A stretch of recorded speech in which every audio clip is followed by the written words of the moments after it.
Hey guys, this is Ryan, and I have another tutorial for you guys. Today this tutorial is going to be, you know, how to just take your text and make it look nice, look, you know, more than just text. It's how to make like a speed art or desktop background out of just simple text. So you don't need three elements in this. You're going to need a texture. You're going to need some brushes, and you're going to need some text. It can be 3D, preferably 3D or not. So the first thing we're going to do is open up your text, your 3D text or whatever. I prefer 3D text; it looks a lot better. So I'm just going to go into my graphics folder and just find my text here. So find your text, and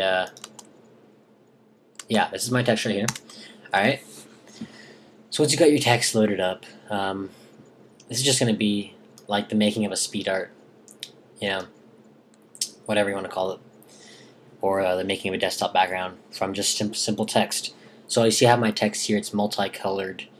If you want to do multiple colors, that would look better, give it more variety, but you can just stick with one color if you want. So we're going to be going over a few techniques today in this tutorial. It's just, adding some, extra factors to your design that makes it look complete and not just too simple. So what you're going to do is you're going to make a new layer. This is the first thing you're going to do. And drag it below your text and go to the gradient tool or just hit G. This is the gradient tool, by the way. And make it black to white. And just zoom out a little bit. And make sure it's radial right here. Click in the middle and drag to the corner all the way up like that. And you should have this nice little white to gray gradient. So yeah, that's good. Now what we're going to do is we're going to load up a texture. So here's some things you can do. Here's some tips, some thoughts. Just go to google.com/images and just I would type in grunge texture or like something like this would be really nice, or something like this, or something like this. Just a nice texture. I have one that I would like to use, so I'm gonna go open it up in Photoshop. I'm just gonna search textures. Last open. It's gonna be in other textures right here, and it's old texture right here. So what you're gonna do is take your texture and drag the layer into your previous document, your main document, and then just resize it to your image, holding Shift. Okay. Now you see it's kind of tan, and we don't want that because it doesn't really match our theme. So we're gonna go to Image Adjustments and Hue Saturation. Take your saturation all the way down, and then hit OK. Then what else we're gonna do? It looks kind of bright, you're gonna go to Image Adjustments, Brightness and Contrast. Bring the brightness down to about -30, -40, probably -40, and contrast, just bring it up to about 20. That's good. And then you're gonna drag your gradient layer over, and then you're gonna hit on the blend modes on your gradient layer. You're gonna hit overlay, and now that makes a white spot like in the middle, but that's too bright, so we're gonna bring the opacity down to about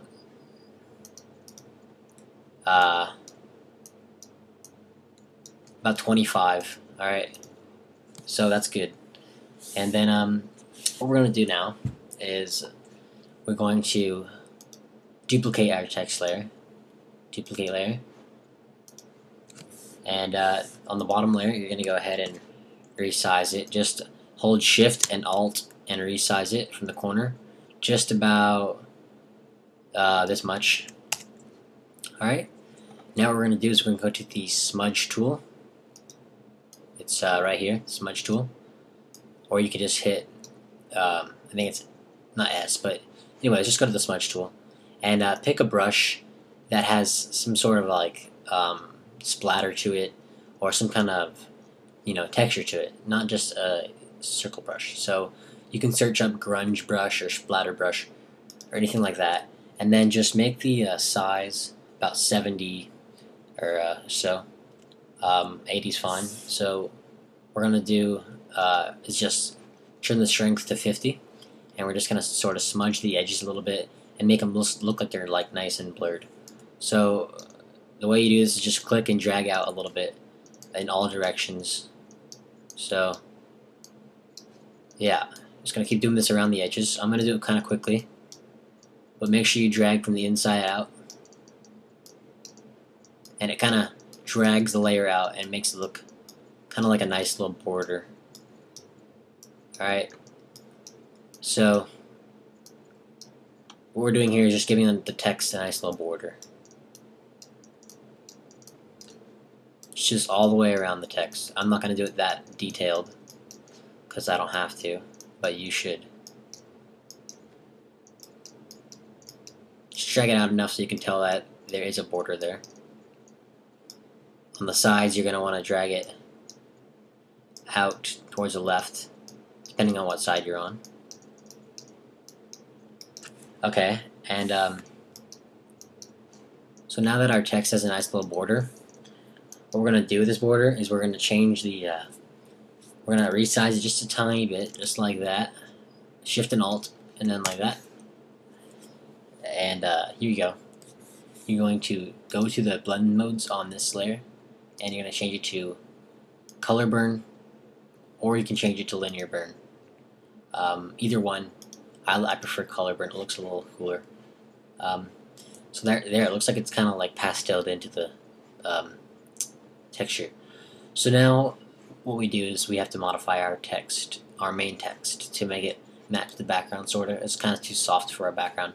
So we're going to go ahead on this texture layer that we have, and we're going to duplicate it. You can use any texture for this.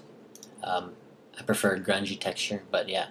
And you're going to drag the duplicated layer above the first layer, or your text layer, and right click and create clipping mask. Okay? Now our text looks kind of weird. You might like that, you might not. I don't like that. I don't prefer that at all. So what we're going to do is we're going to go hit overlay. Alright? You can do that, or you can hit color burn as well, and then turn the opacity down on it. Or you can turn a linear burn. So overlay,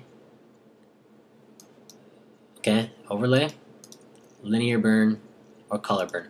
I prefer color burn, and then turn the opacity down to about 75, and then go to this image, and then image adjustments, brightness and contrast. Turn the brightness up a little bit, okay, and now you see our text sort of matches.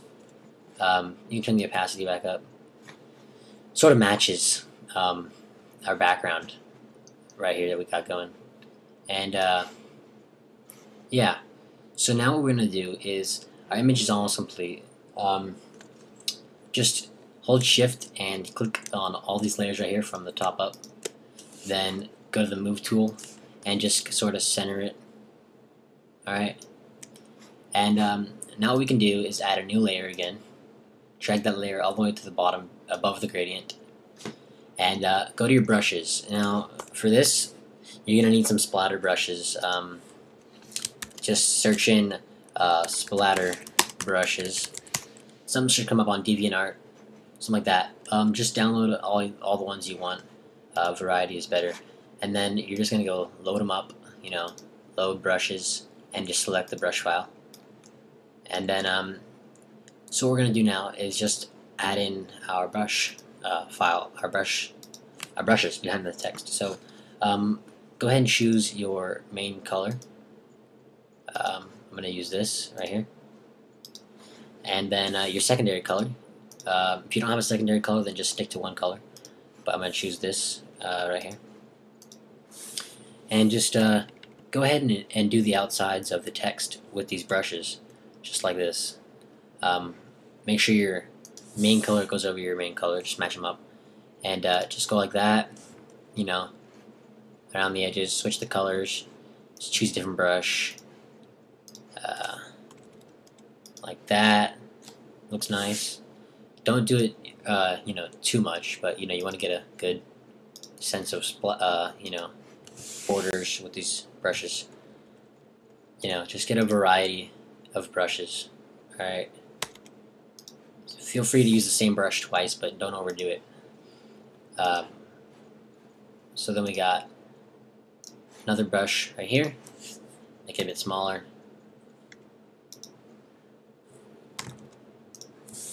So there's our speed art, basically. You can also change it to this blend mode. You can also change it to color burn. That looks not bad. Or also linear burn. Linear burn looks really sweet. So there's your basic speed art, guys. And this basic text manipulation right there make it look complete. So guys, feel free to rate, comment, subscribe, and favorite the video if this really helped you. So next time I'll be covering another tip on how to make a speed art. So thanks guys, and see you next time.